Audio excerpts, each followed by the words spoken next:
รียบซัวมองอ้อมจันรุมเจจิติกรบงานนี้กิจไงซอกใบการขายพอกุนชนะโมมีชอสะปตสะกรายปีป้อนปรามไรหัสปรามใบเตรนันไงตีมาไพ่ขายกงแพะกฤษกรายปีป้อนดับปราม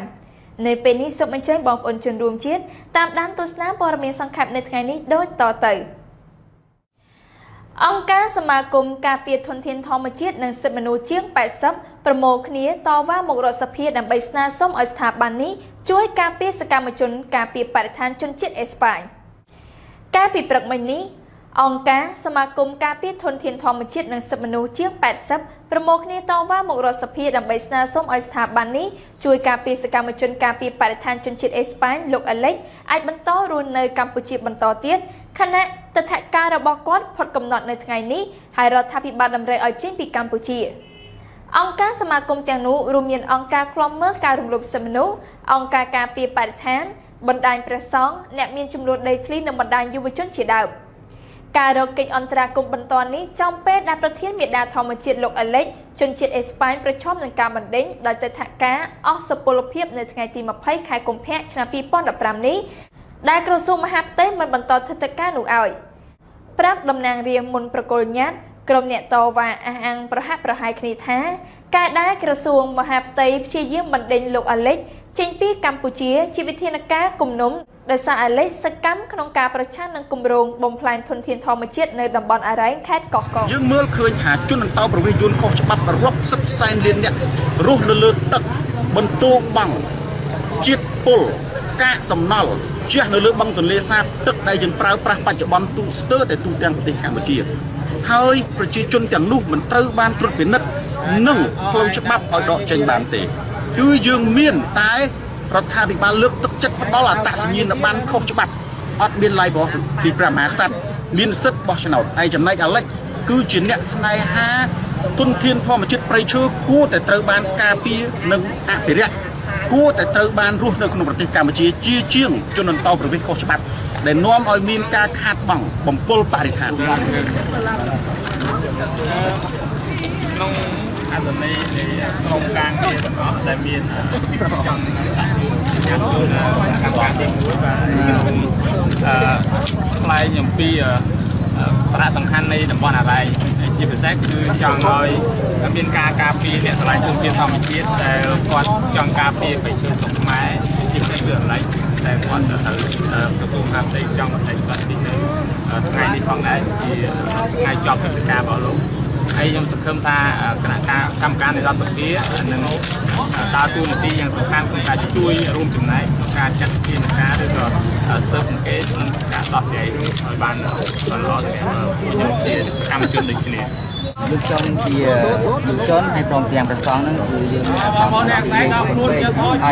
อันนั้นคือยังจองเอาคณะกรรมการที่มวยเราเกี่ยนั่นคือเราดำมาไฟโดยปล่อยโรคภูมิกาไว้มวยดำไปโดยพอสลับโรคเล็กดำไปก่อนนั่งเรียนภูมิกาไว้มวยรวมในการทำชิ้นที่คนนี้บอกว่าได้ที่สองไว้ท้องไปตัวที่มันจะบอลเล็กไอ้กฎระบันเจริญของกรรมที่กาปีมอนอะไรมาซุ่มสนุนโปดอลไอดำก็ได้ชีเด็กนาเรียไอ้โยจะคือการรอสักทีซุ่มเป็นการช่วยดอลเล็กที่โปรธาตัวใบจะกดมันเป็นชีชนชิดไม้ก็กดไอมินสุดท้ายกดก็ชีมนุษย์ได้มินกระทาสักการนุโพลให้ไอชีจะกำลังจัดมุ่งดอลไปชีปลดไม้ของนิมได้ชีเด็กกาปีประเชิดเขาก็ชีนมิตรรูปในประเชิดของได้ดำนาเนี่ยไอชีมองตัวหยัดในกลายระบองสเพียได้ขมิ้นดำนางมอปีคณะปะประชิจนกัมพูชีนุคือลูกโฮวันประธานคณะกรรมการที่ดำในรสเพียรวมช่วยดำนางคณะกรรมการที่มวยหนึ่งที่พระมอปีคณะปะซองครูเชียดบามันเจท้าคณะกรรมการแต่นี้นำชี้ยืมจุ่มเริงตามอำนาจของสเพียนึงตามสมาร์ทได้รถทอมันน้อยดับใบเทนีท้ากองวอลโปรตระบานรถทัพพิบาลยกแต่ดอสไตร์ดอยยกจัดตกดักเนียมดำนางเรียอย่างไปมอปีคณะปะสังครูเชียดคือดำคงสุเพียคือดำนางคณะกรรมการที่มวยดำย่อยจำร้อยดำนางคณะกรรมการที่พรำยมโฮวันประธานคณะกรรมการที่ดอกยืมมาตัวงานนี้โดยซาดำนางเรียกยืมบานยุลเคยท่า លោកអាឡិចនេះមានសារៈសំខាន់សម្រាប់ការពារបរិស្ថាននៅក្នុងប្រទេសកម្ពុជាហើយយើងខ្ញុំមិននឹកប្រកាន់ថាប្រជាជនបរទេសឬក៏ប្រជាពលរដ្ឋខ្មែរទេទាំងអស់គ្នាទាំងតំណាងរាស្ត្រទាំងរដ្ឋាភិបាលទាំងប្រជាពលរដ្ឋគឺត្រូវមានភារកិច្ចការពារធម្មជាតិរបស់យើងហើយអ្នកដែលនៅជាប្រទេសក្រៅដោយគាត់ជាជនជាតិអេស្ប៉ាញអីក៏ដោយប៉ុន្តែបរិស្ថានវាមានប្រយោជន៍ទូទៅទាំងពិភពលោកណាដូចជាតំបន់ Amazon ហ្នឹងប្រជាពលរដ្ឋណាដែលស្នេហាបរិស្ថានអាចតែជួយការពារកន្លែងហ្នឹងបាន មន្ត្រីខ្លំមើលការរំលោភសិទ្ធិមនុស្សនៅសមាគមអាត6លោកនីចរិយាដែលខ្លំមើលការតវ៉ានេះបញ្យល់ថាបរដ្ឋាភិបាលចាត់វិធានការបណ្ដេញអាលិចដោយការគ្រោងទុកនោះមានរូបភាពពីរដ្ឋាភិបាលរងការរិះគន់គឺទី1បានរំលោភលើអនុក្រឹត្យស្ដីពីជនបរទេស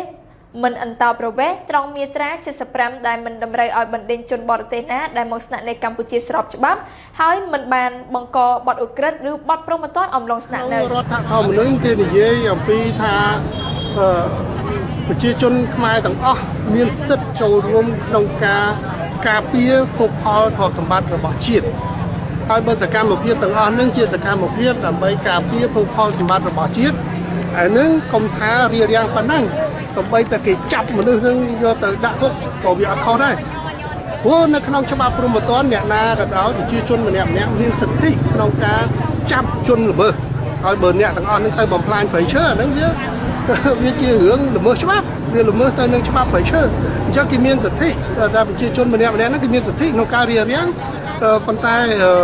យើងនឹងច្រើនថា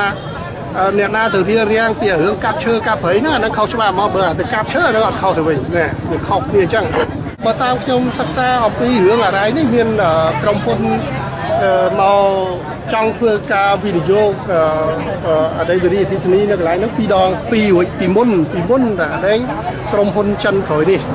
ហើយក្រុមហ៊ុនទាំងពីរនេះបានដកខ្លួនទៅវិញហើយដោយសារតែគេធ្វើការវាតម្លៃថាកន្លែងអរ៉ៃនេះគេធ្វើអត់ចំណេញទេទីមួយអដីផ្ទៃទឹកនៅអរ៉ៃហ្នឹងវាអត់ចោតខ្លាំងដើម្បីឲ្យគេអាចធ្វើវិរិយអគ្គិសនីបានមួយឆ្នាំទល់មួយឆ្នាំទេអញ្ចឹងទឹកដែលពេញអាចយកមកប្រើប្រាស់សម្រាប់ទាញម៉ូប៊ីនទាញអាឌីណាម៉ូភ្លើងនឹងបានតែរយៈពេលតែ3ខែទេ3-4ខែទេអញ្ចឹងហើយឌីណាម៉ូនឹងទៀតវាបានតែប្រហែលមេហ្គាវ៉ាត់ទេតិចទេហើយយើងពិនិត្យទៅវិញថាតើបើសិនជាយើងលក់ភ្លើងដែលបានពីវិរិយអគ្គិសនីក្នុងរយៈពេលតែ3ខែ4ខែហើយបើប៉ុណ្ណឹងបានប្រហែលលានក្នុងមួយឆ្នាំហើយយកលុយនឹងមកថែកំពើយកលុយនឹងមកថែតម្រៃយកលុយនឹងមកថែសត្វល្មូនដែលជិតដាច់ពូជហ្នឹងថាតើគ្រប់វាអត់គ្រប់ព្រោះតែសាងសង់ទំនប់វិរិយអគ្គិសនីល្មូនពួកប្រភេទល្មូនហ្នឹងដូចជាភ្នំដូចជាតម្រៃដូចជាអីសត្វព្រៃត្រីគេហៅត្រីអីត្រីមាសត្រីអីហ្នឹងគេថាត្រីនាគអីហ្នឹងគេថាងាប់អស់តែរបស់ហ្នឹងដែលវាថ្លៃជាងវិរិយអគ្គិសនីនឹងឆ្ងាយនោះបើហេតុអីមិនព្រមប្រមូលគ្នាទៅកសាងកន្លែងហ្នឹងឲ្យទៅជាតំបន់ទេសចរធម្មជាតិហើយយកលុយពីទេសចរហ្នឹងយកទៅទិញភ្លើងប្រទេសជិតខាងយកមកប្រើបើចំណេញជាងផងបើធ្វើជាទេសចរធម្មជាតិខ្ញុំគិតថាប្រមូលលុយបានច្រើនជាងវិរិយអគ្គិសនីនឹងឆ្ងាយ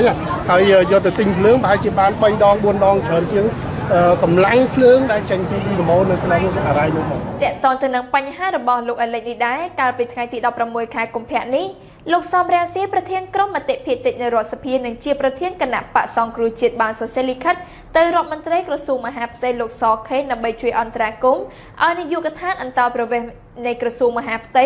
បន្តទិដ្ឋាការដល់លោក Alexandro Gonzalez Davidson ប្រធានចលនាមេដាធម្មជាតិជាជនជាតិអេស្ប៉ាញដើម្បីឲ្យគាត់រស់នៅលើទឹកដីប្រទេសកម្ពុជាបន្តទៀតតាមរយៈលិខិតនេះលោកសំរាំងស៊ីបានបញ្ជាក់ថា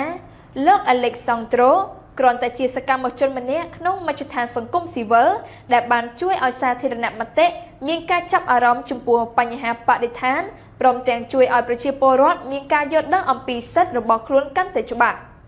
ចំណែកលោកកឹមសុខាអនុប្រធានទី1នៃរដ្ឋសភានិងជាអនុប្រធានគណៈបកសង្គ្រោះជាតិបានថ្លែងលិខិតថ្វាយព្រះមហាក្សត្រកាលពីថ្ងៃទី18ខែកុម្ភៈនេះស្នើសុំឲ្យព្រះអង្គទ្រង់ព្រះមេត្តាព្រះរាជតម្រិះ ជួយអន្តរាគមន៍ដល់រាជរដ្ឋាភិបាលកម្ពុជាដើម្បីអនុញ្ញាតឲ្យលោក Alexandro អាចសូមបន្តទិដ្ឋាការរស់នៅដែលពុំចាំបាច់ឲ្យលោកចាក់ចេញពីប្រទេសកម្ពុជាឡើយនៅក្នុងលិខិតនេះលោកកឹមសុខាបានទូលថ្លែងថាលោក Alexandro ជាជនបរទេសមួយរូបដែលពុំមែនជាអ ுக ្រិតជននិងជាអ្នកបំផ្លាញធម្មជាតិរបស់ខ្មែរឡើយផ្ទុយទៅវិញលោកជាអ្នកចូលរួមថែរក្សានិងការពារធនធានធម្មជាតិយ៉ាងសកម្មប្រធានក្រុមមតិភិតិចនៅរដ្ឋសភាកំពុងបំពេញទស្សនកិច្ចនៅខេត្តព្រះសីហនុនៅថ្ងៃនេះលោកសំរងស៊ីប្រធានក្រុមមតិភិតិចនៅរដ្ឋសភានិងជាប្រធានគណៈបកសង្គ្រោះជាតិកំពុងបំពេញទស្សនកិច្ចនៅខេត្តព្រះសីហនុក្នុងដំណើរទស្សនកិច្ចនេះលោកសំរងស៊ីបានទៅមើលកោះមួយចំនួននៅក្នុងខេត្តព្រះសីហនុដើម្បីតាមដានសកម្មភាពទេសចររថពន្ធនេសាទនិងសកម្មភាពផ្សេងៗទៀតនៅតំបន់សមុទ្រទល់មុខក្រុងព្រះសីហនុបញ្ហានេសាទខុសច្បាប់ក្នុងដែនសមុទ្រខ្មែររបស់ជនជាតិយួននិងថៃគឺជាប្រធានបទដ៏ចម្បងដែលត្រូវបានប្រជាពលរដ្ឋខ្មែរនៅទីនោះមើលឃើញថាត្រូវបានធ្វើឡើងយ៉ាងអនាធិបតេយ្យជារៀងរាល់ថ្ងៃចំណែកឯខេត្តកោះកុងក៏មិនខុសគ្នាដែរកាលពីថ្ងៃទី14ខែកុម្ភៈគេហទំព័រអស៊ីសេរីបានចុះផ្សាយថាជនជាតិវៀតណាមនិងថៃនេសាទខុសច្បាប់នៅកោះកុងដោយគ្មានការបង្ក្រាបប្រជាពលរដ្ឋរស់នៅតំបន់នោះនិងភ្ញៀវទេសចរដែលចូលទៅទស្សនាតំបន់ខ្លះនាខេត្តកោះកុងបានបង្ហាញក្តីព្រួយបារម្ភពីការបាត់បង់ធនធានមច្ឆជាតិឬធនធានបាតសមុទ្រមានផ្កាថ្មជាដើមផ្ដើមដោយបទល្មើសនេសាទសមុទ្រមានទូកអូគូប្រើមងក្រឡាល្អិតពិសេសទូកភ្លើងធំរបស់ជនជាតិវៀតណាមនិងថៃចូលមកនេសាទខុសច្បាប់នាមូលដ្ឋានខេត្តកោះកុងប៉ុន្តែគ្មានកម្លាំងសមត្ថកិច្ចបង្ក្រាបទេប្រជាពលរដ្ឋខេត្តកោះកុងបានអះអាងថាបទល្មើសនេសាទសមុទ្រនាមូលដ្ឋាននេះបានកើតមានជាយូរឆ្នាំមកហើយបទល្មើសនេះមានមន្ត្រីជំនាញបង្ក្រាបល្មើសលើផ្ទៃសមុទ្រនិងសមត្ថកិច្ចខេត្តនេះជាអ្នកការពារឬនៅពីក្រោយបទល្មើសជាធ្នូទទួលបានលុយរាប់ម៉ឺនដុល្លារពីឈ្មួញបកប្រឆាំងស្នើឲ្យនាយកដ្ឋានពន្ធដារចាត់វិធានការរថយន្តពាក់ស្លាកលេខ NB និង ខម តាមការចុះផ្សាយរបស់គេហទំព័រ VOD បានឲ្យដឹងថាតំណាងរាជបកប្រឆាំងមួយរូបស្នើប្រធានរដ្ឋសភាជំរុញទៅនាយកដ្ឋានពន្ធដារឲ្យចាត់វិធានការប្រមូលពន្ធលើអ្នកប្រើប្រាស់រថយន្តដែលពាក់ស្លាកលេខ NB និងលេខ ខម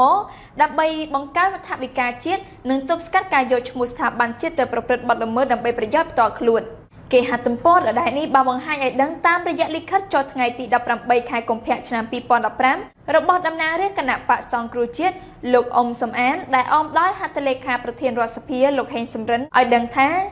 រថយន្តដែលពាក់ស្លាកលេខខេមរៈភូមិន្ទ ខម នគរបាល NB និងស្លាកលេខរដ្ឋមានចំនួនច្រើនសន្ធឹកសន្ធាប់ហើយភាគច្រើននៃរថយន្តទាំងនោះជារថយន្តកម្មសិទ្ធិឯកជនមិនជាកម្មសិទ្ធិរបស់រដ្ឋឬអង្គភាពណាមួយទេ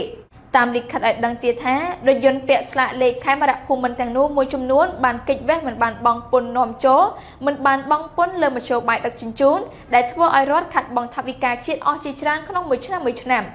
តាមលិខិតបញ្ជាក់ថា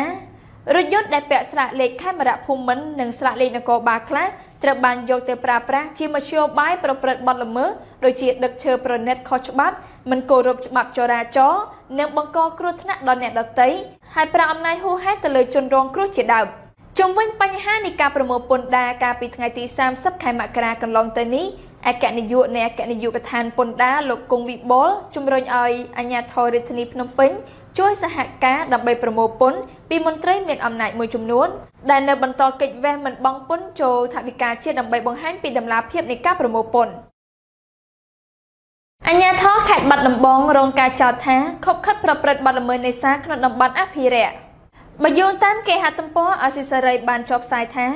សមាជិកក្រុមប្រឹក្សាស្រុកគណៈបកសង្គ្រោះជាតិស្រុកឯកភ្នំខេត្តបាត់ដំបងចោទប្រកាន់សមត្ថកិច្ចមូលដ្ឋានថាខុបខិតគ្នាប្រព្រឹត្តបទល្មើសនេសាទដោយបូមបឹងនៅតំបន់អភិរក្សឃុំព្រៃចាស់ដោយស្ងៀមស្ងាត់ធ្វើឲ្យហិនហោចអស់ត្រីគ្មានសល់ប៉ុន្តែសមត្ថកិច្ចរដ្ឋបាលជលផលឃុំព្រៃចាស់បដិសេធថា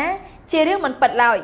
សមាជិកក្រុមប្រឹក្សាស្រុកនិងប្រជាពលរដ្ឋនៅតំបន់នោះសម្ដែងការមិនពេញចិត្តទៅនឹងទង្វើរបស់សមត្ថកិច្ចមូលដ្ឋានថាមិនជួយថែរក្សាធនធានមច្ឆជាតិតំបន់អភិរក្សទេធ្វើឲ្យប្រជាពលរដ្ឋពុំអាចនេសាទជាលក្ខណៈគ្រួសារដោះស្រាយជីវភាពបានគេហទំព័រដដែលនេះបានបង្ហាញឲ្យដឹងតាមរយៈសមាជិកក្រុមប្រឹក្សាស្រុកឯកភ្នំគណៈបកសង្គ្រោះជាតិគឺលោកខុតសាវ័យមានប្រសាសន៍នៅថ្ងៃទី17កុម្ភៈថា លោកនិងប្រជាពលរដ្ឋប្រមាណ100នាក់កាលពីយប់ថ្ងៃទី16កុម្ភៈកន្លងទៅបានចោះទប់ស្កាត់សកម្មភាពបទល្មើសនេសាទបូមបឹងចាប់ត្រីតំបន់អភិរក្សដោយខុសច្បាប់នៅចំណុចភូមិព្រៃចាស់ឃុំព្រៃចាស់ស្រុកឯកភ្នំខេត្តបាត់ដំបងលោកបន្តថាការលួចបូមបឹងចាប់ត្រីនេះច្រើនធ្វើសកម្មភាពនៅពេលយប់កើតមានដោយសារសមត្ថកិច្ចមូលដ្ឋានខົບខិតគ្នាជាមួយឈ្មួញខលខូចនៅតំបន់នោះលោកបន្ថែមថាបទល្មើសនេសាទបូមបឹងនេះគេអាចទទួលផលត្រីទាំងតូចធំគិតជាប្រាក់តម្លៃរាប់ម៉ឺនដុល្លារអាមេរិកតួយ៉ាងនេះក្តីមន្ត្រីសម្របសម្រួលសមាគមការពារសិទ្ធិមនុស្សអាត6ខេត្តបាត់ដំបងលោកយិនមេងលីមានប្រសាសន៍ថាបទល្មើសនេសាទកើតមាននៅតំបន់នេសាទស្រុកឯកភ្នំស្ទើរគ្រប់ទីកន្លែង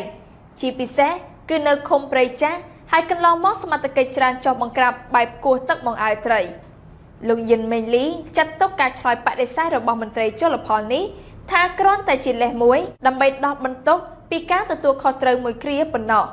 លោកបន្តថាការបង្ក្រាបមានប្រសិទ្ធភាពលុះណាសមត្ថកិច្ចសហការជាមួយសហគមន៍មូលដ្ឋាននៅតំបន់នោះទប់ស្កាត់ដោយមិនលំអៀងនឹងបកពួកនិយមយ៉ាងណាបញ្ហានេះប្រសិនបើពុំមានវិធានការបង្ក្រាបទាន់ពេលទេត្រីទាំងតូចធំនឹងហិនហោចអស់គ្មានសល់នៅថ្ងៃណាមួយជាពុំខានអង្គការលីកាដូរកឃើញថាវិវាទដីធ្លីមានការកើនឡើងខ្លាំងក្នុងឆ្នាំ2014លោកអ្នកនាងជាទីមេត្រីតាមការចុះផ្សាយរបស់គេហទំព័រ Cambodia Daily បានឲ្យដឹងថាអង្គការមិនមែនរដ្ឋាភិបាលបានលើកឡើងកាលពីម្សិលមិញថាចំនួននៃគ្រួសារដែលរងផលប៉ះពាល់ដោយវិវាទដីធ្លីថ្មីកាលពីឆ្នាំមុនបានកើនឡើងដល់ជាង 10000 គ្រួសារនៅក្នុងខេត្តចំនួន13ដែលអង្គការសិទ្ធិមនុស្សលីកាដូបានឃ្លាំមើលពលគឺការឡើង3ដងបើធៀបទៅនឹងឆ្នាំ2013ដែលវិវាទដីធ្លីមានភាពស្ងប់ស្ងាត់មួយរយៈដោយសារហេតុផលនយោបាយ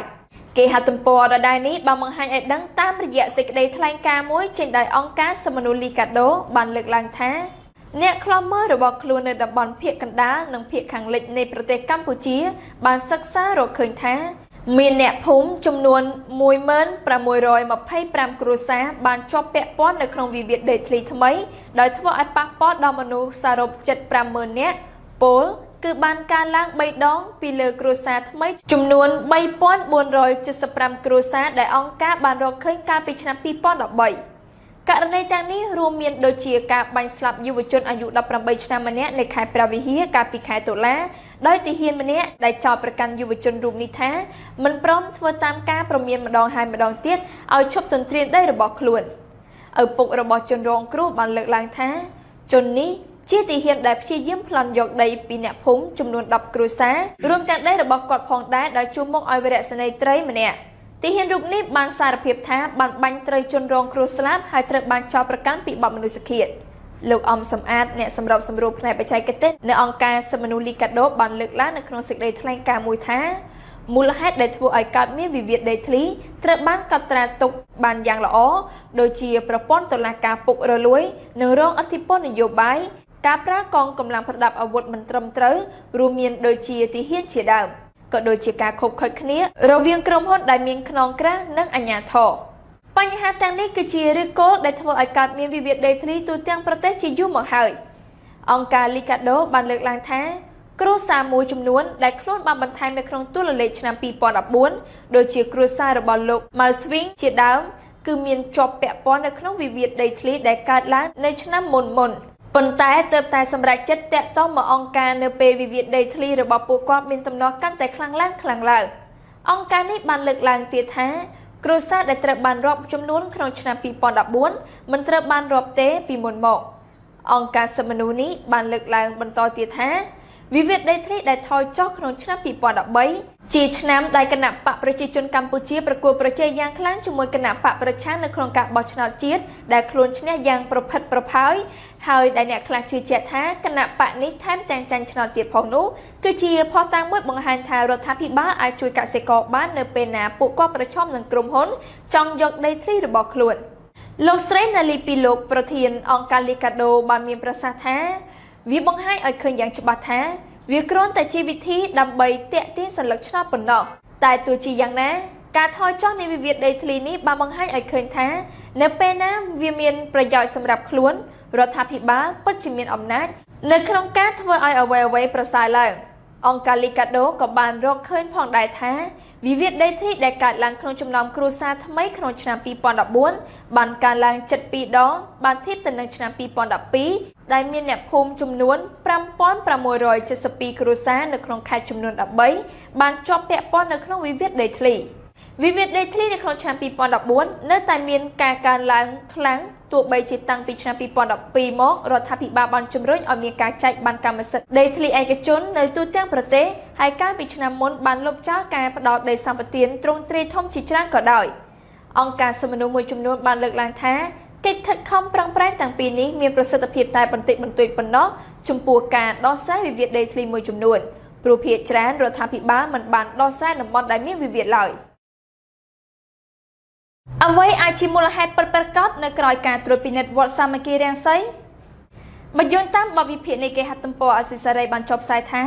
រឿងរ៉ាវពាក់ព័ន្ធព្រះសង្ឃខ្មែរក្រោមបានកក្រើកឡើងសារជាថ្មីនៅពេលដែលអាជ្ញាធររាជធានីភ្នំពេញបញ្ជូនកម្លាំងចុះទៅធ្វើរដ្ឋបាលក្នុងវត្តសាមគ្គីរាំងសីកាលពីថ្ងៃទី 10 ខែកុម្ភៈបញ្ហាតំបន់អបគមការសាងសង់វត្តដោយគ្មានច្បាប់អនុញ្ញាតគ្រប់គ្រាន់ការខ្វះការសហការជាមួយអាជ្ញាធរមូលដ្ឋាននិងបញ្ហាអសន្តិសុខក្នុងវត្តសុទ្ធសឹងតែជាមូលហេតុដែលអាជ្ញាធរអះអាងថាជំរុញឲ្យពួកគេចុះធ្វើរដ្ឋបាលប៉ុន្តែអ្វីទៅអាចជាមូលហេតុពិតប្រាកដនៅក្រៅការចុះពិនិត្យនោះនេះជាលើកទី1ហើយដែលអាជ្ញាធររាជធានីភ្នំពេញប្រើពាក្យតំបន់អបគមនៅចំកណ្ដាលទីក្រុងភ្នំពេញតាំងពីក្រោយការបោះឆ្នោតរៀបចំដោយអ៊ុនតាក់នៅឆ្នាំ 1993 មកតំបន់អបគមដែលអាជ្ញាធររាជធានីភ្នំពេញប្រើនៅពេលនេះគឺមិនមែនសំដៅទៅលើក្រុមប្រដាប់អាវុធខុសច្បាប់ឬក្រុមប្រឆាំងណាមួយទេប៉ុន្តែពេលនេះពាក្យអបគមគឺគេសំដៅទៅលើវត្តព្រះសង្ឃខ្មែរក្រោមសាមគ្គីរាំងសីដែលស្ថិតនៅក្នុងសង្កាត់ស្ទឹងមានជ័យទៅវិញព្រះសង្ឃដែលសិក្សាពីព្រះធម៌តើអាចទៅរួចទេក្នុងការរៀបចំយុទ្ធសាស្ត្រធ្វើអបគមប្រឆាំងនឹងរដ្ឋាភិបាលនោះគេប្រហែលជាពិបាកនឹងជឿណាស់ថាព្រះសង្ឃខ្មែរក្រោមគង់នៅវត្តសាមគ្គីរាំងសីអាចមានសមត្ថភាពនិងមលទ្ធភាពបង្កើតតំបន់អបគមប្រឆាំងទៅនឹងរដ្ឋាភិបាលរបស់លោកនាយរដ្ឋមន្ត្រីហ៊ុនសែនដែលកំពុងក្តាប់កងកម្លាំងប្រដាប់អាវុធពេញដៃដោយសពថ្ងៃនេះណាបទវិភាគនៃគេហទំព័រដដែលនេះបានបង្ហាញឲ្យដឹងទៀតថាជាទូទៅដើម្បីអាចបង្កើតតំបន់អបគមមួយបានវាទាមទារឲ្យមានកងទ័ពមានអាវុធយុទ្ធភ័ណ្ឌមានរចនាសម្ព័ន្ធយោធាជាក់លាក់មានចំណូលសេដ្ឋកិច្ចរឹងមាំមានទីតាំងភូមិសាស្ត្រអំណោយផលឬមានប្រទេសបង្អែកនៅពីក្រោយខ្នងជួយជ្រោមជ្រែងគ្រប់សពបែបយ៉ាងត្រង់ចំណុចនេះនរណាក៏ដឹងដែរថាព្រះសង្ឃវត្តសាមគ្គីរាំងសីគ្មានកងកម្លាំងប្រដាប់អាវុធផ្ទាល់ខ្លួននិងមិនធ្លាប់មានប្រវត្តិប្រើអាវុធវាយប្រហារទៅលើបុគ្គលណាមួយឡើយហើយវត្តនេះក៏គ្មានរចនាសម្ព័ន្ធយោធាអ្វីដែរផ្ទុយទៅវិញវត្តនេះមានតែរចនាសម្ព័ន្ធគណៈគ្រប់គ្រងវត្តរចនាសម្ព័ន្ធថ្នាក់ដឹកនាំសមាគមព្រះសង្ឃខ្មែរកម្ពុជាក្រោមនិងអង្គការមិត្តសមាគមខ្មែរកម្ពុជាក្រោមដែលមានទីស្នាក់ការនៅទីនោះប៉ុណ្ណោះបើនិយាយពីចំណូលសេដ្ឋកិច្ចវិញវត្តសាមគ្គីរាំងសីប្រហែលជាមិនមានកម្លាំងសេដ្ឋកិច្ចរឹងមាំសម្រាប់ទ្រទ្រង់ខ្លួនឯងនោះទេប្រសិនបើមានសេដ្ឋកិច្ចរឹងមាំមែនម្លេះព្រះសង្ឃនៅទីអារាមមួយនេះប្រកាសជាមានលទ្ធភាពគ្រប់គ្រាន់ក្នុងការកសាងព្រះវិហារកុដិឬសាលាឲ្យស្រស់ស្អាតនិងរឹងមាំដូចវត្តមួយចំនួនក្នុងរាជធានីភ្នំពេញដែលមានកុដិនិងសាលាធំស្កឹមស្កៃមិនចាញ់ប្រាសាទមួយចំនួនក្នុងព្រះបរមរាជវាំងនោះទេមួយវិញទៀតបើព្រះសង្ឃវត្តសាមគ្គីរាំងសីមានសេដ្ឋកិច្ចរឹងមាំមែននោះម្លេះសាលាឆទានមួយដែលពលរដ្ឋរងគ្រោះដោយសារចំនួនដីធ្លីមកពីខេត្តកំពង់សុំស្នាក់អាស្រ័យនោះប្រហែលជាត្រូវបានព្រះសង្ឃសាងសង់ឲ្យរួចរាល់ជាយូរមកហើយគឺមិនចាំបាច់ត្រូវរងចាំរៃអង្គាសបច្ច័យពីពុទ្ធបរិស័ទនៅពេលមានបុណ្យទានម្ដងនោះឡើយលើពីនេះខុសពីគណៈបកប្រជាជនកម្ពុជា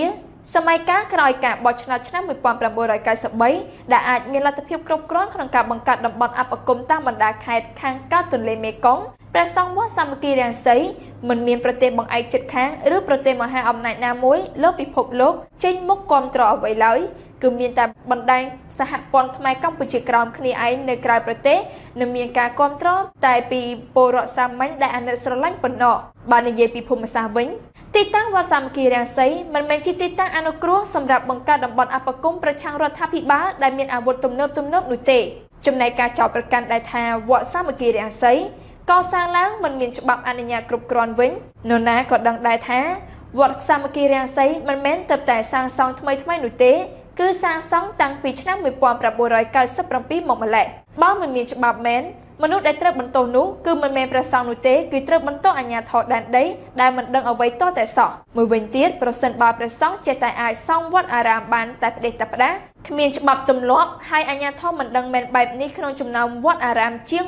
4500 នៅកម្ពុជាសពថ្ងៃមិនដឹងជាមានវត្តប៉ុន្មានទេដែលសង់ដោយខុសច្បាប់នោះបើទោះជាអាជ្ញាធរមានហេតុផលយ៉ាងណាក៏ដោយចុះប៉ុន្តែអ្វីដែលគេមិនអាចប្រកែកបាននោះគឺកន្លងមកព្រះសង្ឃខ្មែរក្រមវត្តសាមគ្គីរាំងសីតែបានដឹកនាំនឹងចូលរួមយ៉ាងសកម្មក្នុងយុទ្ធនាការដង្ហែក្បួននិងធ្វើបាតកម្មទាមទារឲ្យរដ្ឋាភិបាលវៀតណាមសុំទោសនិងទទួលស្គាល់ប្រវត្តិសាស្ត្រទឹកដីកម្ពុជាក្រោមហើយដែលការនោះរដ្ឋាភិបាលវៀតណាមថែមទាំងស្នើឲ្យរដ្ឋាភិបាលកម្ពុជាចាត់ការចំពោះអ្នកដែលដុតទង់ជាតិវៀតណាមទៀតផងលើសពីនេះព្រះសង្ឃវត្តសាមគ្គីរាំងសីក៏តែងអនុញ្ញាតឲ្យពលរដ្ឋរងគ្រោះដោយសារចំនួនដីធ្លីមកពីខេត្តស្នាក់នៅតវ៉ាជាហូហែហើយជាញឹកញយព្រះសង្ឃនៅទីនោះបានចេញតវ៉ាជាមួយប្រជាពលរដ្ឋទៀតផងចំណែកមេដឹកនាំគណៈបកសង្គ្រោះជាតិលោកសំរាំងស៊ីនិងលោកកឹមសុខាវិញក៏តែងទៅកាន់វត្តសាមគ្គីរាំងសីដើម្បីជួបពលរដ្ឋរងគ្រោះដីធ្លីគណៈបកសង្គ្រោះជាតិក៏ធ្លាប់បានដង្ហែអង្គកឋិនទានទៅវត្តសាមគ្គីរាំងសីថែមទៀតចំណែកព្រះសង្ឃវិញក៏តែងចូលរួមធ្វើបាតកម្មជាមួយគណៈបកសង្គ្រោះជាតិជាហូហែកន្លងមកដែរវត្តសាមគ្គីរាំងសីគឺជាជំរកសម្រាប់ព្រះសង្ឃដែលរត់គេចពីការតាមចាប់ខ្លួនរបស់អាជ្ញាធរវៀតណាមនៅកម្ពុជាក្រោមជាក់ស្ដែងព្រះសង្ឃខ្មែរក្រោមពីរអង្គគឺព្រះតេជគុណលាវនឿនិងលាវណែនដែលបងប្រុសរបស់ព្រះអង្គគឺព្រះតេជគុណលាវនីដែលត្រូវតុលាការវៀតណាមខេត្តឃ្លាំងកាត់ទោសឲ្យជាប់ពន្ធនាគារ4ឆ្នាំកាលពីឆ្នាំ2013នោះក៏បានរត់ឡើងមកគង់នៅក្នុងវត្តសាមគ្គីរាំងសីរហូតដល់សប្តាហ៍ថ្ងៃមកដល់ចំណុចនេះគេអាចយល់បានថាប្រហែលជាដោយសារការយល់ឃើញខុសគ្នានេះហើយទើបនៅថ្ងៃដែលអាជ្ញាធរចុះពិនិត្យវត្តសាមគ្គីរាំងសីនោះទាំងខាងភាគីអាជ្ញាធរទាំងខាងភាគីព្រះសង្ឃមិនទុកចិត្តគ្នាហើយបានព្យាយាមបង្ហាញកម្លាំងគាំទ្រតែរៀងៗខ្លួនជាក់ស្ដែងនៅថ្ងៃចុះពិនិត្យនោះបើទោះជាអាជ្ញាធរលើកឡើងថាជាការពិនិត្យរដ្ឋបាលក៏ដោយប៉ុន្តែរបៀបនៃការពិនិត្យនោះមើលទៅហាក់មិនមែនជារបៀបរដ្ឋបាលនោះឡើយអាជ្ញាធរបានបញ្ជូនកម្លាំងច្រើនសិបនាក់ដើរចូលទៅកាន់ទីអារាមយ៉ាងប្រុងប្រៀបដែលមើលទៅហាក់ដូចជាចូលទៅបោះសម្អាតក្រុមប្រដាប់អាវុធប្រឆាំងណាមួយអញ្ចឹងទោះយ៉ាងណាក៏ដោយក្នុងស្ថានភាពដូចពេលបច្ចុប្បន្ននេះអាជ្ញាធរហាក់ពិបាកនឹងយកលេសថាដោយសារវត្តសាមគ្គីរាំងសីគ្មានច្បាប់រួចលើកកម្លាំងទៅរំលាយឬបិទទ្វារវត្តនោះមិនឲ្យដំណើរការបន្តទៀតណាព្រោះថាព្រះសង្ឃនិងពលរដ្ឋប្រហែលជាមិនអនុញ្ញាតឲ្យអាជ្ញាធរធ្វើបែបនេះនោះទេលុះណាតែអាជ្ញាធរមានបំណងកំទេចអារាមមួយនេះដោយបំពានឬដោយការរំលោភទើបពួកគេអាចធ្វើទៅរួចយ៉ាងណាក៏ដោយអាជ្ញាធរក៏បានបញ្ជាក់ថាពួកគេចង់ឃើញវត្តសាមគ្គីរាំងសីបង្កើតឡើងដោយមានច្បាប់អនុញ្ញាតគ្រប់គ្រាន់លោកស្រីយីងឡាក់ប្រឈមការទាមទារឲ្យសងប្រាក់ជាង $18,000 លានករណីពុករលួយតាមការចុះផ្សាយរបស់គេហទំព័រ VOD បានឲ្យដឹងថា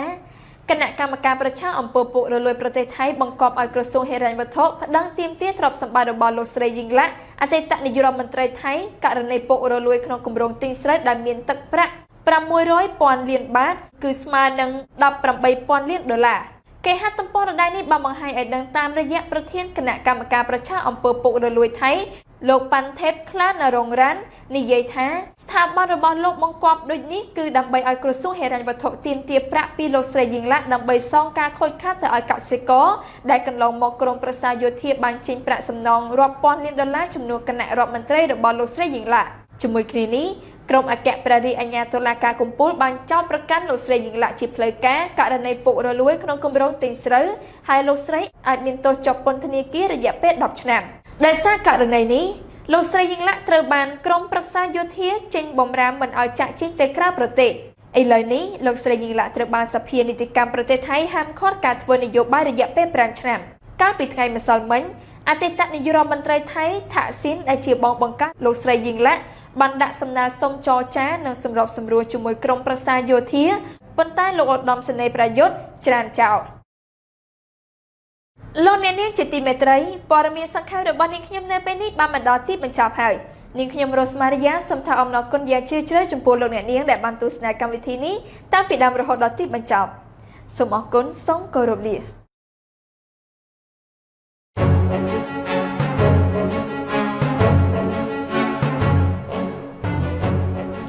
ជំរាបសួរ បងប្អូនជនរួមជាទីគោរពថ្ងៃនេះគឺជាថ្ងៃប្រហ័សពីកើតខែផលគុណឆ្នាំមមីឆស័កពុទ្ធសករាជ2558ត្រូវនៅថ្ងៃទី19ខែកុម្ភៈគ្រិស្តសករាជ2015នៅពេលនេះសូមអញ្ជើញបងប្អូនជនរួមជាតិតាមដានទស្សនាព័ត៌មានសង្ខេបនៅថ្ងៃនេះដូចតទៅអនុប្រធានទី1នៃរដ្ឋសភាស្នើព្រះមហាក្សត្រកម្ពុជាជួយអន្តរាគមន៍ប្រធានអង្គការមេដាធម្មជាតិជាជនជាតិអេស្ប៉ាញដែលកំពុងប្រឈមនឹងការបណ្តេញចេញពីប្រទេសកម្ពុជាកាលពីម្សិលមិញនេះលោកកឹមសុខាអនុប្រធានទី1នៃរដ្ឋសភានិងជាអនុប្រធានគណៈបក្សសង្គ្រោះជាតិបានថ្វាយលិខិតថ្វាយព្រះមហាក្សត្រនៃព្រះរាជាណាចក្រកម្ពុជាស្នើសុំឲ្យព្រះអង្គទ្រង់ព្រះមេត្តាព្រះរាជតម្រិះជួយអន្តរាគមន៍ដល់រដ្ឋាភិបាលកម្ពុជាដើម្បីអនុញ្ញាតឲ្យលោក Alexandro អាចសូមបន្តទិដ្ឋាការរស់នៅដោយពុំចាំបាច់ឲ្យលោកចាក់ចេញពីប្រទេសកម្ពុជាឡើយនៅក្នុងលិខិតនេះបានសរសេររៀបរាប់ដែលមានខ្លឹមសារថាទូលព្រះបង្គំសូមព្រះបរមរាជានុញ្ញាតក្រាបបង្គំទូលថ្វាយព្រះករុណាព្រះបាទសម្ដេចព្រះបរមនាថនរោត្តមសីហមុនីជាទីគោរពសក្ការៈដ៏ខ្ពង់ខ្ពស់បំផុតសូមទ្រង់ព្រះមេត្តាជាដ៏ខ្ពង់ខ្ពស់ថាក្នុងនាមជាតំណាងរាជមណ្ឌលកំពង់ចាមនិងជាអនុប្រធានទី1នៃរដ្ឋសភាទូលបង្គំបានទទួលនូវសំណូមពរយ៉ាងច្រើនពីបងប្អូនប្រជាពលរដ្ឋខ្មែរដែលស្រឡាញ់ធម្មជាតិនិងបរិស្ថានពាក់ព័ន្ធនឹងលោក Alexandro Gonzalez Davidson ប្រធានមេដាធម្មជាតិនិងជាសកម្មជនបរិស្ថានសញ្ជាតិអេស្ប៉ាញដែលត្រូវបានអាជ្ញាធរមានសមត្ថកិច្ចខ្មែរបដិសេធមិនបន្តទិដ្ឋាការដើម្បីរស់នៅប្រទេសកម្ពុជាដែលតម្រូវឲ្យលោកចាក់ចេញជាមុនសិនទើបធ្វើការស្នើសុំទិដ្ឋាការជាក្រោយ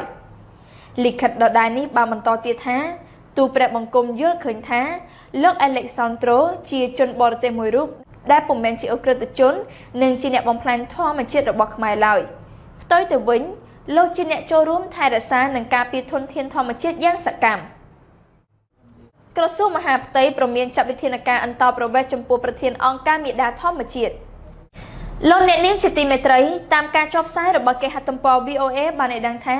មន្ត្រីជាន់ខ្ពស់ក្រសួងមហាផ្ទៃនៃប្រទេសកម្ពុជាបានព្រមានចាត់វិធានការតាមច្បាប់អន្តរប្រវេសន៍លើសកម្មជនការពារបរិស្ថាននៅតំបន់អារ៉ៃគឺលោក Alex Gonzalez Davidson នៅពេលដែលលោកនឹងត្រូវអស់សិទ្ធិស្នាក់នៅក្នុងប្រទេសកម្ពុជានៅថ្ងៃសុក្រទី20ខែកុម្ភៈនេះលោកនាយឧត្តមសេនីយ៍ ខៀវសុភ័ក្រអ្នកនាំពាក្យក្រសួងមហាផ្ទៃបានឲ្យដឹងនៅថ្ងៃពុធនេះថាក្រមសមត្ថកិច្ចកម្ពុជាអាចនឹងអនុវត្តច្បាប់អន្តរប្រវេសន៍នេះនៅពេលដែលសុពលភាពស្នាក់នៅកម្ពុជារបស់សកម្មជនបរិស្ថានធម្មជាតិអេស្ប៉ាញរូបនេះនឹងផុតកំណត់គេហទំព័រដដែលនេះបានបន្ថែមឲ្យដឹងទៀតថាលោក Alex Gonzalez Davidson ប្រធានអង្គការមេដាធម្មជាតិបានដឹកនាំការតវ៉ាប្រឆាំងនឹងការធ្វើទំនប់វារីអគ្គិសនីនៅតំបន់អារ៉ៃរបស់ក្រុមហ៊ុនចិន Sino Hydro ដែលជាក្រុមហ៊ុនចិនមួយដែលមានភាពជិតស្និទ្ធជាមួយនឹងក្រុមហ៊ុន Pemex ដ៏មានឥទ្ធិពលមួយនៅកម្ពុជាអ្នកការពារបរិស្ថានលោកខាងលិចរូបនេះបានរៀបរាប់ថាតំបន់អារ៉ៃគឺជាជង្រុកសម្បត្តិធម្មជាតិមហាសាលរបស់កម្ពុជាដែលនៅសេសសល់ចុងក្រោយប្រចាំតំបន់អាស៊ីតំបន់នេះមានទាំងសត្វចម្រុះច្រើនប្រភេទនិងធម្មជាតិតំបន់នេះមានទាំងសត្វចម្រុះច្រើនប្រភេទនិងធនធានរ៉ែនិងព្រៃឈើស្តុកស្តម្ភសម្រាប់រូបលោកការបង្កើតទំនប់វារីអគ្គិសនីដែលមានកម្លាំងជាង100មេហ្គាវ៉ាត់នេះនឹងបំផ្លាញធនធានទាំងនេះរាប់ម៉ឺនហិកតាក្រសួងមហាផ្ទៃចាត់ទុកថាការរារាំងរបស់លោកបានបង្កឲ្យប៉ះពាល់ដល់កិច្ចអភិវឌ្ឍនិងសន្តិសុខជាតិលោកនាយឧត្តមសេនីយ៍ ខៀវសុភ័ក្របានស្នើឲ្យលោក Alex Gonzalez Davidson ចាក់ចេញពីប្រទេសកម្ពុជាមួយរយៈសិនមុននឹងសាកល្បងសុំទិដ្ឋាការសម្រាប់ស្នាក់នៅកម្ពុជាឡើងវិញប៉ុន្តែសកម្មជនបរិស្ថានដដែលនេះបានប្រកាសថាលោកនឹងមិនចាក់ចេញពីកម្ពុជានោះទេបើសិនមិនមានការចាប់ខ្លួននោះប្រធានអង្គការមេដាធម្មជាតិដែលនិយាយភាសាខ្មែរយ៉ាងស្ទាត់ជំនាញនេះចាត់ទុកថាការស្នើឲ្យរូបលោកចាក់ចេញនោះគ្រាន់តែជាការបោកបញ្ឆោតតែប៉ុណ្ណោះលោក Alex Gonzalez Davidson បានមករស់នៅប្រទេសកម្ពុជាអស់រយៈពេល12ឆ្នាំមកហើយប៉ុន្តែលោកទើបនឹងចាប់ផ្ដើមធ្វើសកម្មភាពតស៊ូមតិដើម្បីការពារតំបន់អារ៉ៃក្នុងរយៈពេលប៉ុន្មានឆ្នាំចុងក្រោយនេះហើយបានតាក់ទាញឲ្យមានការចូលរួមពីសកម្មជនខ្មែរនិងយុវជនជាច្រើនកាលពីថ្ងៃអង្គារនេះលោកបានបញ្ជាក់ថាសកម្មភាពរបស់លោកបានធ្វើឲ្យរដ្ឋាភិបាលមិនសប្បាយចិត្តហើយវាគឺជាមូលហេតុចម្បងដែលរដ្ឋាភិបាលមិនផ្ដល់ទិដ្ឋាការថ្មីសម្រាប់ការស្នាក់នៅកម្ពុជាបន្តទៀតដល់រូបលោកដោយគ្នានេះដែរកាលពីម្សិលមិញអង្គការសង្គមស៊ីវិលចំនួន31បានថ្កោលទោសការសម្រេចចិត្តខាងលើនេះរបស់រដ្ឋាភិបាលហើយបានស្នើឲ្យមានការផ្ដល់ទិដ្ឋាការដល់សកម្មជនជនជាតិអេស្ប៉ាញនេះឡើងវិញផងដែរកម្មកររោងចក្រ Smart Sys ប្រមូលគ្នាតវ៉ាមុខក្រសួងកាងារកាលពីព្រឹកមិញនេះ កម្មករកម្មការិនីរោងចក្រ Smart Sys ជិត100នាក់ប្រមូលគ្នាតវ៉ាមុខក្រសួងការងារដើម្បីទាមទារឲ្យក្រសួងនេះជួយអន្តរាគមន៍ករណីថៅកែមិនគោរពលក្ខខណ្ឌការងារតំណាងកម្មករបានដឹងថាអ្វីដែលពួកគាត់ចង់បានបំផុតនោះគឺសូមឲ្យថៅកែរោងចក្រគោរពច្បាប់ស្តីពីការងារនិងមិនរើសអើងសហជីព ដំណងរបស់គាត់ថ្ងៃនេះគឺគាត់សូមទាមទារលក្ខខណ្ឌការងារ11ចំណុចហើយអ្វីដែលគាត់ចង់បានជាងគេនោះគឺសូមឲ្យក្រុមហ៊ុនគោរពច្បាប់ស្តីពីការងាររបស់ប្រទេសជនចក្រកម្ពុជានិងមិនរើសអើងសហជីពដែលគាត់ធ្វើផ្ទុយនឹងអនុសញ្ញារួមអន្តរជាតិនិងជាតិលេខ87ខ្ញុំមកទៅកម្មលើវគ្គខែពួកខ្ញុំដាច់លុយអញ្ចឹងចង់តវ៉ាគេពួកអីមកក្រសួងម្ដងហើយគេថាចេះនៅដល់2ចំណុចទៀតអីចឹងដល់ពេល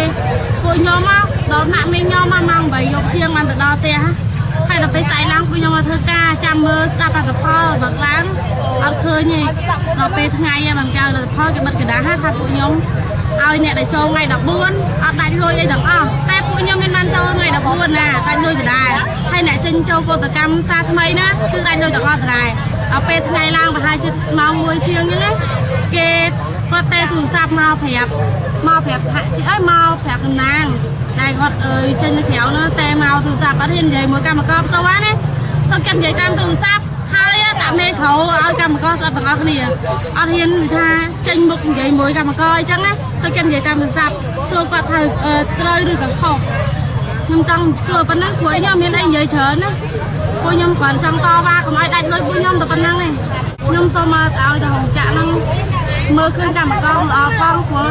កម្មករមិនកម្មករកាជាដាច់ថ្លៃទេពួកខ្ញុំកម្មករក៏មានសិទ្ធិដែរហើយមានកិត្តិយសដែររដ្ឋាភិបាលលោកហ៊ុនសែនត្រូវចេញមករកយុត្តិធម៌ជូនប្រជាពលរដ្ឋខ្លួនដែលត្រូវទាហានសៀមបាញ់សម្លាប់តាមការចុះផ្សាយរបស់គេហទំព័រមនសិការខ្មែរបានឲ្យដឹងថាករណីទាហានសៀមបាញ់សម្លាប់ប្រជាពលរដ្ឋខ្មែរតាមតំបន់ព្រំដែនជាបន្តបន្ទាប់នៅដើមឆ្នាំ2015នេះមិនឃើញលោកហ៊ុនសែនចេញមកទាមទារយុត្តិធម៌សម្រាប់ប្រជាពលរដ្ឋរបស់ខ្លួនឡើយហេតុនេះហើយទើបរដ្ឋាភិបាលសៀមដែលមានលោកប្រយុទ្ធច័ន្ទអូចាជានាយករដ្ឋមន្ត្រីនៅតែបណ្ដោយឲ្យទាហានសៀមការពារព្រំដែនប្រើកាំភ្លើងបាញ់សម្លាប់ប្រជាពលរដ្ឋខ្មែរដោយសត្វធាតុដដែលថ្មីនេះក្រសួងការបរទេសកម្ពុជាបានជំរុញឲ្យរដ្ឋាភិបាលសៀមគោរពការសន្យារបស់ខ្លួនដែលអះអាងថាឈប់ប្រើប្រាស់អាវុធបាញ់ប្រហារមកលើប្រជាពលរដ្ឋខ្មែរដែលឆ្លងដែនខុសច្បាប់ចូលទៅកាប់ឈើនៅតាមខ្សែបន្ទាត់ព្រំដែនរវាងប្រទេសទាំងពីរគេហទំព័រដដែលនេះបានបង្ហាញឲ្យដឹងទៀតថាការជំរុញរបស់ក្រសួងការបរទេសកម្ពុជាបានកើតឡើងបន្ទាប់ពីទាហានសៀមបាញ់សម្លាប់ប្រជាពលរដ្ឋខ្មែរកាលពីថ្ងៃទី5ខែកុម្ភៈឆ្នាំ2015បណ្ដាលឲ្យស្លាប់3នាក់និងរងរបួសធ្ងន់ម្នាក់ពេលពួកគេឆ្លងដែនចូលទៅក្នុងទឹកដីសៀមនៅក្នុងលិខិតចុះថ្ងៃទី13ខែកុម្ភៈឆ្នាំ2015របស់ក្រសួងការបរទេសកម្ពុជាផ្ញើទៅស្ថានទូតសៀមប្រចាំរាជធានីភ្នំពេញបានលើកឡើងថានៅក្នុងកិច្ចប្រជុំគណៈកម្មការចម្រុះសម្រាប់កិច្ចសហប្រតិបត្តិការទ្វេភាគីកម្ពុជាសៀមលើកទី9កាលពីថ្ងៃទី15-16ខែមករាឆ្នាំ2015នៅឯខេត្តសៀមរាបរដ្ឋាភិបាលនៃប្រទេសទាំងពីរព្រមព្រៀងគ្នាថាអាជ្ញាធរព្រំដែននៃប្រទេសទាំងពីរត្រូវតែប្រកាន់នូវភាពអត់ធ្មត់ក្នុងការប្រើប្រាស់អាវុធប្រឆាំងនឹងអ្នកកាប់ឈើខុសច្បាប់ពាក់ព័ន្ធនឹងបញ្ហាខាងលើនេះក្រមមន្ត្រីសង្គមស៊ីវិលបានរិះគន់ថាមកពីរដ្ឋាភិបាលលោកហ៊ុនសែនមានជំហរទន់ជ្រាយខ្លាំងពេកទើបភាគីសៀមនៅតែបន្តប្រើកាំភ្លើងបាញ់សម្លាប់ប្រជាពលរដ្ឋខ្មែរនៅតាមព្រំដែនយ៉ាងសាហាវក្រមមន្ត្រីសង្គមស៊ីវិលបានអំពាវនាវឲ្យរដ្ឋាភិបាលកម្ពុជាត្រូវដាក់ពាក្យបណ្ដឹងទៅអង្គការសហប្រជាជាតិឬក៏តុលាការព្រហ្មទណ្ឌអន្តរជាតិជាជាងបន្ទន់អេរយាប័តចរចាជាមួយភាគីសៀមព្រោះមេដឹកនាំសៀមមិនដែលគោរពតាមកិច្ចសន្យារបស់ខ្លួនទេជាក់ស្ដែងលិខិតរបស់ក្រសួងការបរទេសចុះថ្ងៃទី13ខែកុម្ភៈឆ្នាំ2015មិនអាចធ្វើឲ្យភាគីសៀមបញ្ឈប់ការបាញ់សម្លាប់ប្រជាពលរដ្ឋខ្មែរបានឡើយព្រោះភាគីសៀមដឹងថាមេដឹកនាំខ្មែរខ្លាំងបានតែជាមួយប្រជាពលរដ្ឋខ្លួនឯងប៉ុណ្ណោះសង្គមស៊ីវិលយល់ថាអំណាចតុលាការនៅតែស្ថិតក្នុងកណ្ដាប់ដៃនាយករដ្ឋមន្ត្រីបើយោងតាមគេហទំព័រ VOD បានចុះផ្សាយថាក្រុមអ្នកវិភាគនិងអ្នកខ្លំមើលការរំលោភសិទ្ធិមនុស្សលើកឡើងថាការដែលរដ្ឋាភិបាលប្រកាសឲ្យចាត់វិធានការលើមន្ត្រីតុលាការដែលអសកម្មបង្ហាញពីរូបភាពធ្វើកំណែទម្រង់តាមបែបត្រួតត្រាប្រព័ន្ធយុត្តិធម៌ ការលើកឡើងនេះធ្វើឡើងបន្ទាប់ពីលោកនាយរដ្ឋមន្ត្រីហ៊ុនសែនកាលពីថ្ងៃទី17កុម្ភៈបញ្ជាឲ្យក្រសួងពាក់ព័ន្ធមានទាំងក្រសួងយុតិធធឧត្តមក្រុមប្រឹក្សានៃអង្គចៅក្រមផងបើកការស៊ើបអង្កេតបន្ទាន់មួយដើម្បីចាប់វិធានការលើមន្ត្រីសាលាដំបងរាជធានីភ្នំពេញដែលលោករកឃើញថាធ្លាប់ដោះលែងជនជាប់ចោទតាក់ទិនទៅនឹងឃាតកម្មបាញ់សម្លាប់លោកអុកញ៉ាអឹងមេងជឺឲ្យនៅក្រៅឃុំបណ្ដោះអាសន្នក្រោយនាយករដ្ឋមន្ត្រីព្រមព្រៀងឲ្យចាប់វិធានការតែប៉ុន្មានម៉ោងប៉ុណ្ណោះប្រធានសាលាដំបងរាជធានីភ្នំពេញលោកអាមៀលដីត្រូវបានដកចេញពីតំណែងគេហទំព័រដដែលនេះបានលើកឡើងឲ្យដឹងតាមរយៈប្រធានស៊ើបអង្កេតនៅសមាគមការពារសិទ្ធិមនុស្សអាត60លោកនីចរិយាយល់ថាដើម្បីធានាពីយុត្តិធម៌សង្គមរដ្ឋាភិបាលត្រូវជំរុញការអនុវត្តច្បាប់ឲ្យមានតម្លាភាពជាជាងបញ្ជាឲ្យមន្ត្រីក្រមអាវ៉ាតគោរពអនុសាសន៍លោកថាការដកតំណែងប្រធានតុលាការភ្លាមនេះជាផុសតាំងមួយទៀតបញ្ជាក់ថាប្រព័ន្ធយុត្តិធម៌ស្ថិតក្រោមកណ្ដាប់ដៃនាយករដ្ឋមន្ត្រីអ្នកវិភាគសង្គមលោកអ៊ូវីរៈអះអាងថាលោកគ្មានជំនឿច្រើនលើវិធានការនេះទេដោយលោកអះអាងថាកន្លងទៅលោកនាយរដ្ឋមន្ត្រីក៏ធ្លាប់សន្យាទប់ស្កាត់បទល្មើសព្រៃឈើរហូតដាក់ជីវិតតែទីបំផុតមិនអាចទប់ស្កាត់បានប៉ុន្តែលោកយល់ថាចំណាត់ការនេះអាចបង្ហាញថាគណៈបកប្រជាជនកម្ពុជាចង់ស្ដារប្រជាប្រិយភាពឡើងវិញដោយលែងហ៊ានជិះសេះលេងដៃដោយអាណត្តិមុននាយកប្រតិបត្តិអង្គការដំណាភៀបកម្ពុជាលោកព្រាបក៏យល់ថាវិធានការរបស់រដ្ឋាភិបាលពេលនេះអាចជាការធ្វើកំណែទម្រង់តាមអនុសាសន៍របស់សង្គមស៊ីវិលដែលរកឃើញថាការផ្ដល់សេវានៅកម្ពុជាមានអំពើពុករលួយជាប្រព័ន្ធម្យ៉ាងទៀតលោកថាវិធានការនេះធ្វើឲ្យមន្ត្រីតុលាការផ្សេងទៀតខ្លាចបាត់បង់តំណែងតាមអំណាចនាយករដ្ឋមន្ត្រីទៅវិញទេយ៉ាងណាក៏ដោយនៅអាណត្តិទី5នេះរដ្ឋាភិបាលបានធ្វើច្បាប់យ៉ាងតិចចំនួន3នៅអ្វីដែលរដ្ឋាភិបាលអះអាងថាដើម្បីធ្វើកំណែទម្រង់ប្រព័ន្ធយុត្តិធម៌នៅកម្ពុជាប៉ុន្តែសង្គមស៊ីវិលយកឃើញថាច្បាប់ធ្វើកំណែទម្រង់ដែលកំពុងចូលជាធរមាននោះរឹតតែបង្កើនអំណាចឲ្យរដ្ឋាភិបាលត្រួតត្រាតុលាការទៅវិញទេលោកអ៊ុយកុសលប្រធានសាខាគយរាជធានីភ្នំពេញប្រព្រឹត្តអំពើពុករលួយគ្រប់រូបភាពតាមការចុះផ្សាយរបស់គេហទំព័រមនសិការខ្មែរបានឲ្យដឹងថាលោកអ៊ុយកុសលប្រធានសាខាគយនិងរដ្ឋកោរាជធានីភ្នំពេញត្រូវបានមន្ត្រីក្រមអាវ៉ាតមួយចំនួនបើកកកាយថាកំពុងប្រើអំណាចប្រព្រឹត្តអំពើពុករលួយប្រមូលដាក់ហៅប៉ៅធ្វើបានផ្ទាល់ខ្លួនដោយគ្មានខ្លាចក្រែងអ្វីទាំងអស់ជាក់ស្ដែងកាលពីព្រឹកថ្ងៃទី16ខែកុម្ភៈឆ្នាំ2015សមត្ថកិច្ចគយនិងរដ្ឋកោរាជធានីភ្នំពេញបានចាប់បង្ក្រាបឆែកឆេរឃ្លាំងផ្ទុកទំនិញមួយកន្លែងដ៏ធំក្នុងភូមិបឹងឈូកសង្កាត់នីរ៉ូតខណ្ឌច្បារអំពៅដឹកនាំដោយព្រះរាជអាជ្ញារងអមសាលាដំបងរាជធានីភ្នំពេញឈ្មោះសៀងសុកប្រតិបត្តិការនោះត្រូវបានមជ្ឈដ្ឋាននានាវិតម្លៃថាលោកអ៊ុយកុសលកំពុងប្រើប្រាស់ប្រព័ន្ធតុលាការដើម្បីទាញយកផលប្រយោជន៍ផ្ទាល់ខ្លួនយ៉ាងសុខស្រួលបំផុតគេហទំព័រដដែលនេះបានលើកឡើងឲ្យដឹងតាមរយៈប្រភពពីសមាជិកគយដែលចូលរួមក្នុងប្រតិបត្តិការបង្ក្រាបនោះបានឲ្យដឹងថាមានទំនិញជាគ្រឿងឧបភោគបរិភោគជាង10មុខត្រូវបានឆែកឆេរសម្រាប់ទីតាំងឃ្លាំងខាងលើប៉ុន្តែក្រោយមកមន្ត្រីក្រមអាវ៉ាតរបស់លោកអ៊ុយកុសលបញ្ជាក់ថាទំនិញទាំងនោះមានច្បាប់អនុញ្ញាតនាំចូលត្រឹមត្រូវពុំមានកំហុសអ្វីទេសមាជិកពាក់ព័ន្ធនិងមន្ត្រីតុលាការបានធ្វើការរិះគន់ថាបើទំនិញទាំងនោះមិនមែនទំនិញកិច្ចពន្ធឬទំនិញខុសច្បាប់គឺគ្មានហេតុផលអ្វីដែលសមាជិកគយត្រូវស្នើមកតុលាការឲ្យចូលរួមក្នុងការឆែកឆេរឡើយអាចនិយាយបានថាលោកអ៊ុយកុសលខ្ចីដៃតុលាការយកទៅប្រើដើម្បីប្រមានម្ចាស់ទំនិញដើម្បីជិះថ្នូរនឹងផលប្រយោជន៍ផ្ទាល់ខ្លួនសមត្ថកិច្ចពាក់ព័ន្ធមួយចំនួនបានឲ្យដឹងថាលោកអ៊ុយកុសលប្រធានសាខាគយនិងរដ្ឋកោរាជធានីភ្នំពេញល្បីល្បាញខាងប្រព្រឹត្តអំពើពុករលួយជាយូរមកហើយដែលអាងមានខ្នងបង្អែកជាមន្ត្រីជាន់ខ្ពស់នៅក្រសួងសេដ្ឋកិច្ចនិងអគ្គនាយកដ្ឋានគយកន្លងមកលោកអ៊ុយកុសលធ្វើអ្វីស្រេចតែអំពើចិត្តដើម្បីផលប្រយោជន៍ផ្ទាល់ខ្លួនដូចជាការចូលឆែកឆេរទំនិញនៅក្នុងឃ្លាំងរបស់ឈ្មួញមួយចំនួនដែលសារតែឈ្មួញទាំងនោះមិនបង់លុយតាមការកំណត់ឬគ្មានទំនាក់ទំនងជិតស្និទ្ធជាមួយខ្លួនករណីបែបនេះលោកគុណញឹមអគ្គនាយកនៃអគ្គនាយកដ្ឋានគយនិងរដ្ឋកោត្រូវចាត់វិធានការទប់ស្កាត់ជាបន្ទាន់បំផុតដើម្បីកុំឲ្យលោកអ៊ុយកុសលនិងបកពួកធ្វើអ្វីតាមអំពើចិត្តទៀតប្រធានាធិបតីឥណ្ឌូនេស៊ីដកការតែងតាំងបេក្ខភាពប៉ូលីសដោយសាររឿងអាស្រូវពុករលួយបើយន្តតាមគេហទំព័រ VOA បានចុះផ្សាយថាប្រធានាធិបតីជូកូវីដូដូនៃប្រទេសឥណ្ឌូនេស៊ីនិយាយថាលោកបានសម្រេចចិត្តដកការតែងតាំងប៊ូឌីហ្គូណាវ៉ាន់ពីបេក្ខភាពជាប្រធានប៉ូលីសបន្ទាប់ពីមានរឿងអាស្រូវពុករលួយគេហទំព័រដដែលនេះបានបញ្ជាក់ឲ្យដឹងតាមរយៈលោកប្រធានាធិបតីជូកូបាននិយាយនៅឯសន្និសីទកាសែតកាលពីថ្ងៃពុធនៅក្នុងរដ្ឋធានីហ្សាកាតាថានៅក្នុងការពិនិត្យមើលការពិតឃើញថាប ឯកភាពរបស់ឧត្តមស្នងការបូឌីហ្គូណាវ៉ាន់ជាប្រធានប៉ូលីសនោះបានធ្វើឲ្យមានការខ្វែងគំនិតគ្នានៅក្នុងសង្គមដូច្នេះដើម្បីធ្វើឲ្យមានភាពស្ងប់ស្ងាត់ហើយនឹងផ្ដោតលើសេចក្តីត្រូវការនៃកងកម្លាំងប៉ូលីសឥណ្ឌូនេស៊ីដើម្បីឲ្យមានប្រធានដឹកនាំជាបន្តនោះថ្ងៃនេះលោកស្នើបេក្ខជនថ្មីគឺឧត្តមស្នងការបានដ្រូឌីនហៃទីលោកប្រធានាធិបតីដែលគេស្គាល់ជាទូទៅថាជូកូវីបានមានប្រសាសន៍ថាលោកកំពុងព្យួរការងារសមាជិក2នាក់របស់គណៈកម្មការជាតិប្រឆាំងនឹងអំពើពុករលួយដែលគេស្គាល់ថា KPK ដែលបានក្លាយជាប្រធានបទនៃការស៊ើបអង្កេតរបស់ប៉ូលីសបន្ទាប់ពីពួកគេបានចោទប្រកាន់ថាលោកហ្គូណាវ៉ាន់ជាជនសង្ស័យនៃអំពើពុករលួយលោកប្រធានាធិបតីបានមានប្រសាសន៍ថាពីព្រោះតែបញ្ហាផ្លូវច្បាប់ប្រឆាំងលោកអាប់រ៉ាហាំសាម៉ាតនិងលោកបាំបាំងវីជូចាន់តូដែលជាមន្ត្រីនៃគណៈកម្មការប្រឆាំងអំពើពុករលួយ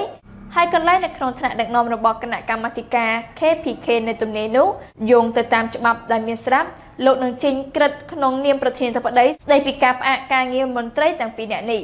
លោក Refli Harun អ្នកជំនាញខាងរដ្ឋធម្មនុញ្ញបានប្រាប់ VOA ថាប្រធានាធិបតីមានអំណាចពេញលេញដើម្បីដកការតែងតាំងរបស់លោក Budi Gunawan ទោះបីលោកអាចប្រឈមបញ្ហានៅក្នុងរដ្ឋសភាក៏ដោយជាពិសេសមកពីគណៈបកតស៊ូដើម្បីលទ្ធិប្រជាធិបតេយ្យឥណ្ឌូនេស៊ីលោកអ្នកនាងជាទីមេត្រីព័ត៌មានសង្ខេបរបស់នាងខ្ញុំនៅពេលនេះបានមកដល់ទីបញ្ចប់ហើយនាងខ្ញុំរ៉ូសម៉ារីយ៉ាសូមថ្លែងអំណរគុណយ៉ាងជ្រាលជ្រៅចំពោះលោកអ្នកនាងដែលបានទស្សនាកម្មវិធីនេះតាំងពីដើមរហូតដល់ទីបញ្ចប់សូមអរគុណសូមគោរពលា